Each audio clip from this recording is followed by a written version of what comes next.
大螃蟹，这样吃就对了。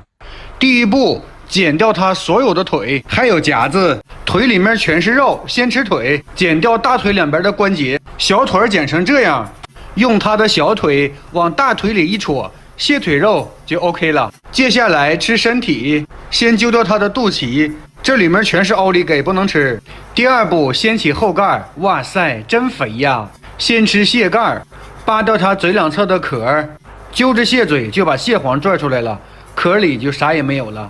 蟹黄包裹着的是螃蟹的胃，这个胃里面有沙子和食物残渣，不可以吃，扔掉。蟹心是螃蟹身上最寒的部分，吃了容易拉肚子，所以说必须去掉。螃蟹身体的两侧是它的鳃，过滤水中氧气用的，非常脏，揪掉。